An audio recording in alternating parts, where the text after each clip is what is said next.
Hey friend, just wanted to say hi and give you an update on our channel's project for this season.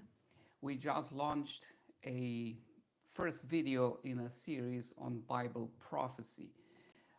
Paul LeBlanc, who is a pastor and speaker, is the main person speaking on this topic, and he's going to cover the special end time prophecies from the book of Daniel and Revelation. The first series, which we just posted, covers the chapter 2 of Daniel, which gives us an overview, a general overview of Earth's history from the time of the, the ancient Israel, from the time of Daniel, around year 600 BC, going all the way to the end times.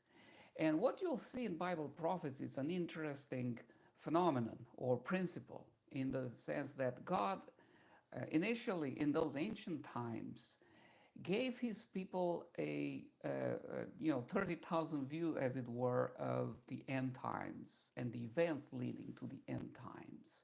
You have that statue in chapter 2 of Daniel with the head of gold, which is Babylon, the chest of silver, which is the Middle Persian Empire, and then you have Greeks of bronze, the Greek Empire, and then after that you have the iron, the kingdom of Rome, and then the clay and iron, the feet, which are the divided kingdoms of Western Europe, and then according to this picture, the end will come, that rock coming from the mountain, rolling over, smashing the image into pieces, and then the rock itself becoming a huge mountain, illustrating the impact that the second coming of Christ, the kingdom of God, would would have on the powers on earth at the time.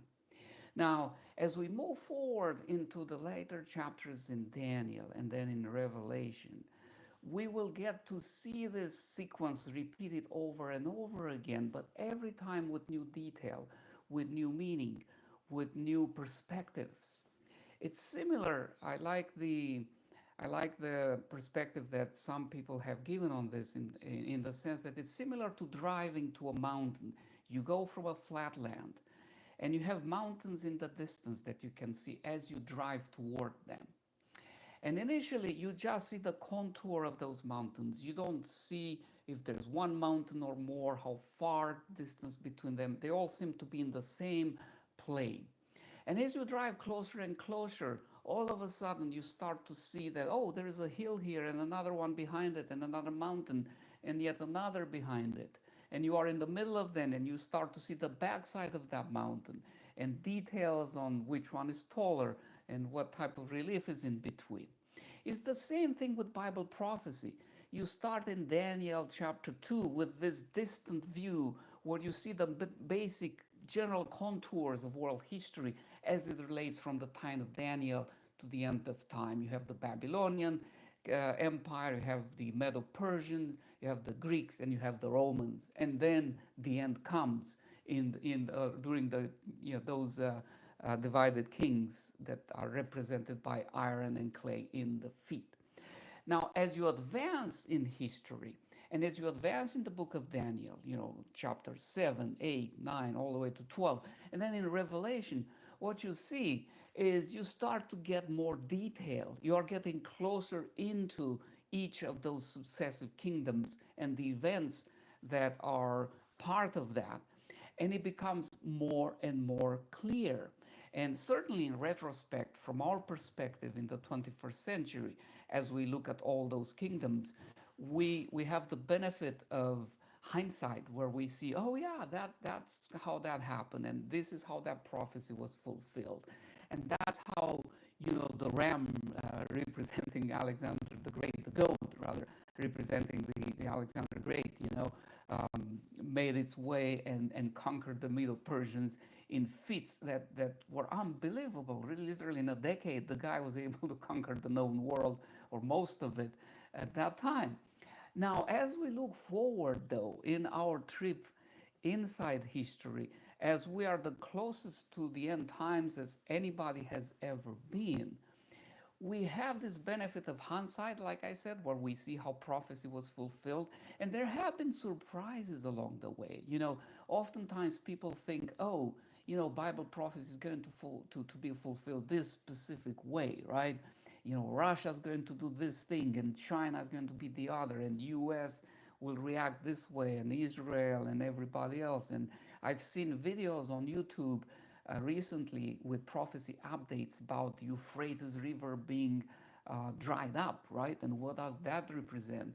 And in fact, somebody posted a video about the waters of the Euphrates kind of receding and having, signs showing, oh, here's what it was today, and then later on, that's where it was, and so forth. And so as we go through those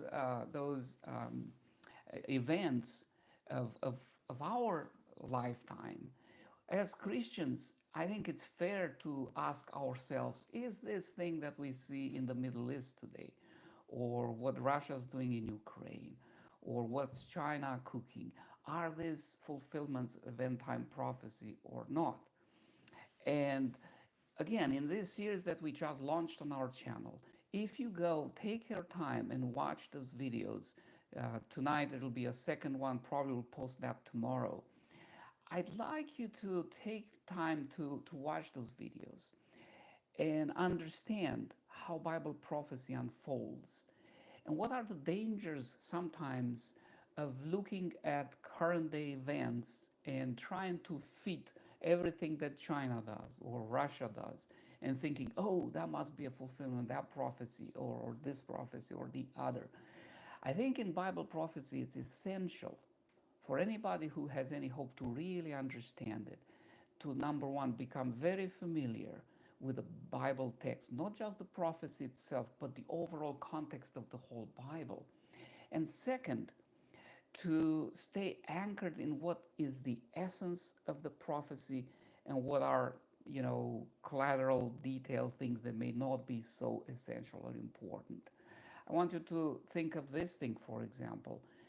At the beginning of the book of Revelation, the Apostle John introduces the book by saying, this is a revelation of Jesus Christ.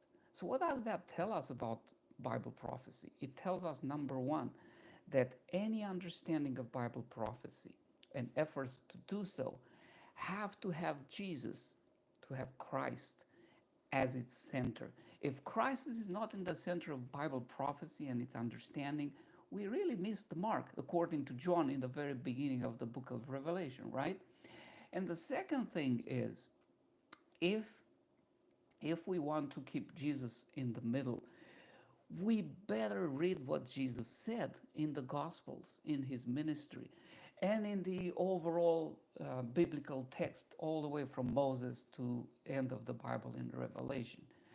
If we make that effort to understand that, to be familiar with the stories of the Bible, with its symbols, with its prophecies, as we get into Revelation and we read those things in the book of Revelation, all of a sudden we're going to start to see the echoes, the allusions, the turns of phrase, the words, the symbols that John is using in those Revelation amazing scenes.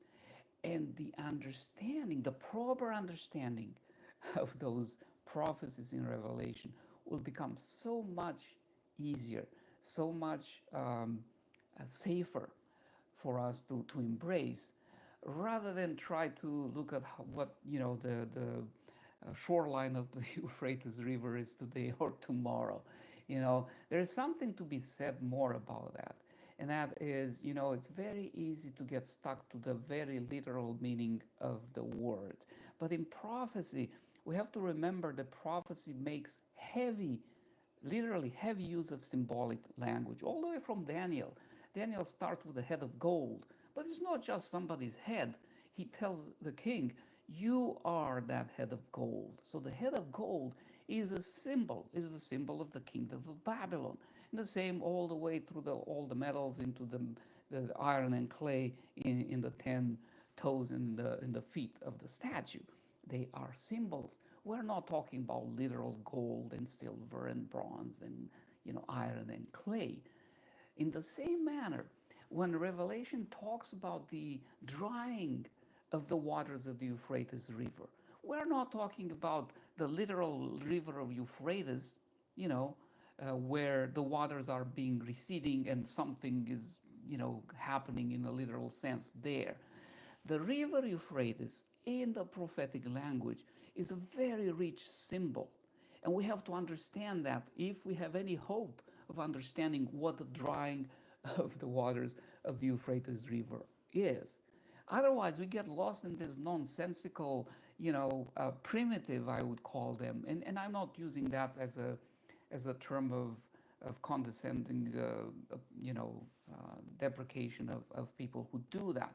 I'm just challenging you as you read these things to go deeper and to go to where the author of Revelation wanted you to go when you read about these things.